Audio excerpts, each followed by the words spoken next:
Iranian lawmakers chanting death to America. That is clearly how they feel, or certainly the way that they are expressing themselves. Fred.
Good afternoon.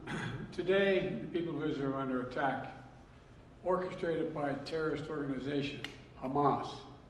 In this moment of tragedy, I want to say to them and to the world and to terrorists everywhere that the United States stands with Israel.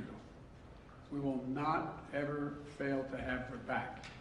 We'll make sure that they have the help their citizens need and they can continue to defend themselves.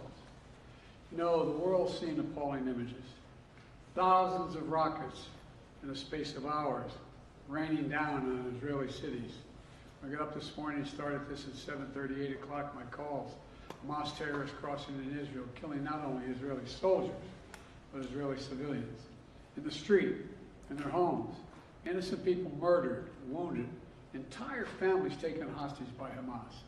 Just days after Israel marked the holiest of days in the Jewish calendar. It's unconscionable. You know, when I spoke with Prime Minister Netanyahu this morning, I told him the United States stands with the people of Israel in the face of these terrorist assaults. Israel has the right to defend itself and its people. Full stop. There's never justification for terrorist attacks. And my administration's support for Israel's security is rock solid and unwavering. Let me say this as clearly as I can. This is not a moment for any party hostile to Israel to exploit these attacks to seek advantage. The world is watching.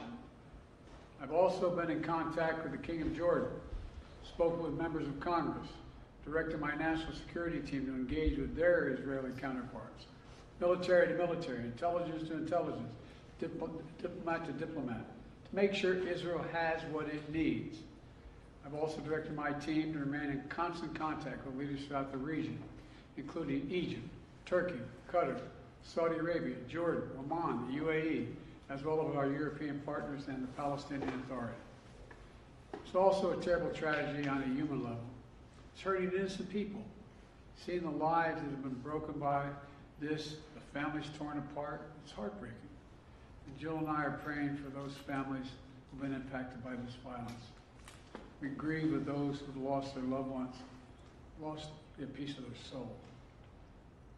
We have hope for swift recovery for many who have been wounded. But we're going to remain in close touch with Prime Minister. I personally am going to remain in close contact with Prime Minister Netanyahu as this situation continues to develop. And let there be no mistake, the United States stands with the state of Israel. just as we have from the moment the United States became the first nation to recognize Israel 11 minutes after its founding 75 years ago. Thank you very much. Mr. President, was there an intelligence failure in the lead up to this attack? Mr. President, can you tell us what PV asked you specifically for support?